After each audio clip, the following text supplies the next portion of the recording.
Mga kases, today, i-interviewin natin ang ating course creator. Si Renato S. Alaurin, ang aking asawa, tungkol sa kanyang personal na karanasan sa proseso ng pagseso. Alam nating lahat na ang CESE eligibility process ay ang pinakamahirap na board examination sa buong Pilipinas. Bakit board examination ang tawag dito?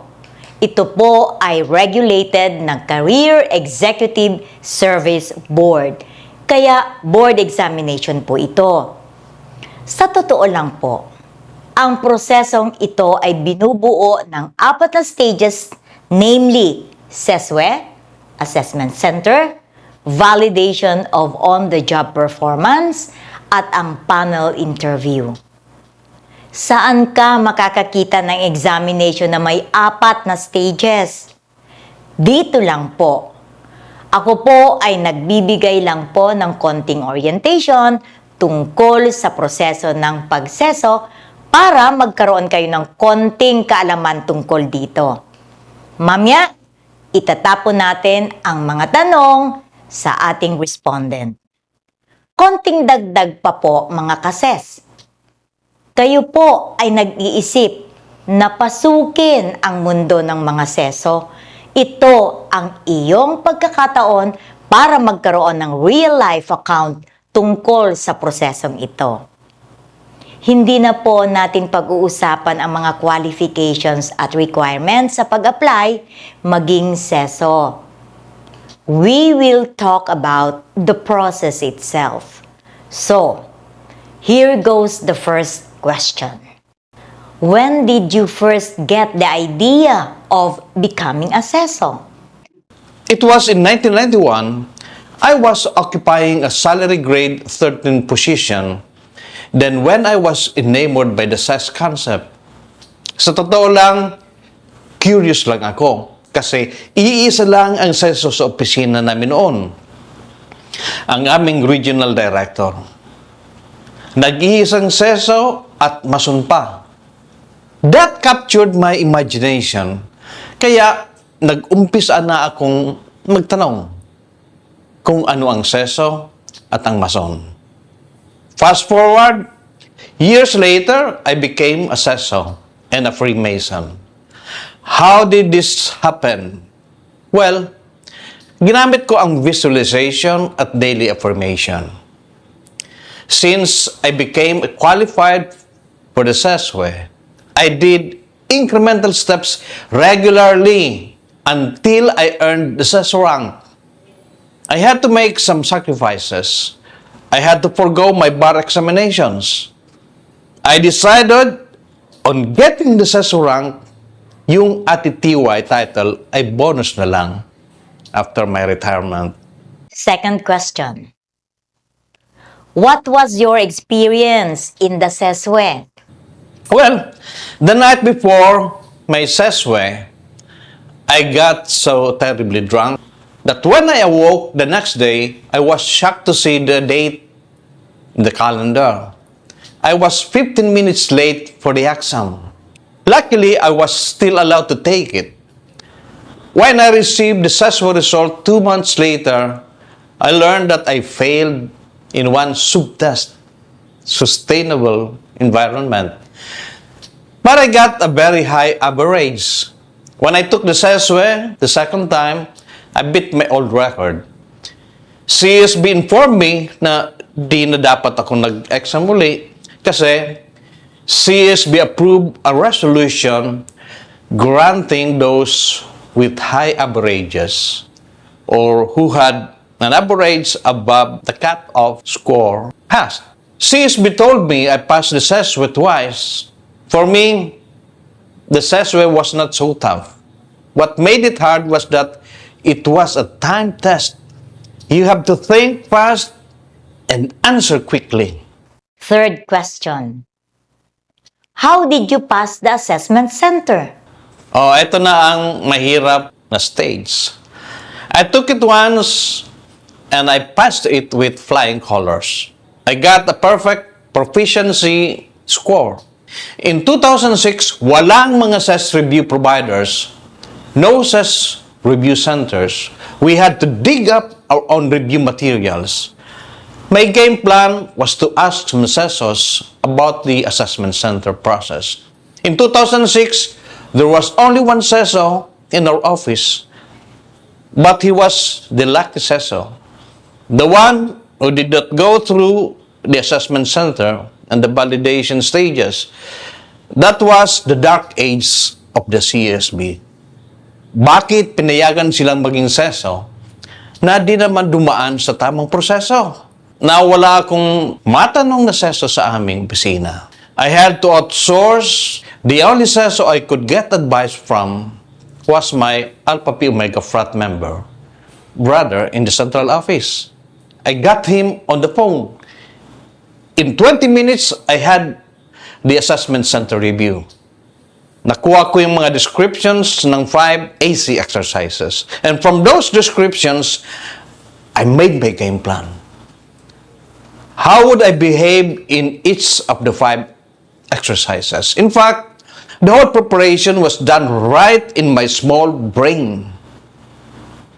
That was my strategic and tactical factory. This same set of preparation are the basic foundation of the enhanced AC online review program that made me pass the assessment center. Fourth question. What were the challenges in the validation of on-the-job performance? This is the stage that was very Disney to me. I was frozen. I froze for 2 years in this stage. I had integrity issues on account of my alcoholism in the past. That is why I wrote the ebook, How to Pass the Third and Fourth CESE Stages. I dedicated this ebook to me, to myself. And if you want to pass this stage smoothly, do not follow my footsteps. Lead a sober life for at least 3 years before the validation stage. Generate very satisfactory or outstanding SPMS CESPES ratings. Make your professional and personal profiles very impressive and pass this stage fast and easily. So what areas you must make impressive? Number 1, work performance. Number 2, behavioral or managerial competence. And number 3, integrity. Buy my ebook to get the strategic preparation or remediation to pass this stage. Fifth question. Is the panel interview the easiest stage in the CES process? I must admit it is the least stressful among the 4 CES stages. But do not take it for granted though. Kailangan ready ka pa rin for the main and follow-up questions. By this time, refer to the 3 stages that you have previously passed. The questions will be based on your performance on those stages. What the panel interviewers will be finally assessing are just validations of your pronouncements in the previous 4 stages. Show a good level of maturity so that the interviewers can decide to recommend you for the CESE title. Dress right, think and answer right. Don't get late. Be courteous. Be authentic though. Sixth question. What was your experience in getting the CESE title? You cannot be conferred the CESE title if you have not finished the 3 mandatory trainings. Salamin, Diwa, and Gabay Kawang. After you have completed these trainings, CSB will ask you to produce the required documents. What is very important is that you have resolved all legal infirmities in your process. If you have legal cases in court, deal with them first until you get final favorable decisions. secure clearances from the Civil Service Commission, Office of the Ombudsman, and the Office of the Sandigan Bayan. You can only be conferred the CESE title if you have been recommended by the Secretary of your department. Seventh question. Your experience in getting the CESO rank. I got my CESO rank fast because I had been occupying a CES position for 4 years. If you are not holding a CES position, you will not be given a CESO rank. Before I got my CESO rank, I had again to submit a long list of documents which were endorsed by our own regional director to the department secretary. Then the department secretary recommended me for the CESO rank to then President Benigno Aquino Jr. through the CESB. In just 2 months, President Aquino signed my original appointment to my CESO rank. It took me 6 years before I was confirmed my CESO rank and title. I could have done it in 3 years if I were a saint. So to all of you other brothers and sisters, live a professional and personal life that is very satisfactory or outstanding.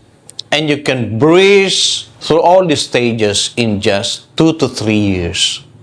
Thank you for watching our video. Please like, share, and subscribe to our channel and get a regular dose of CESO tips and be a good CESO in the future. Thank you and see you soon.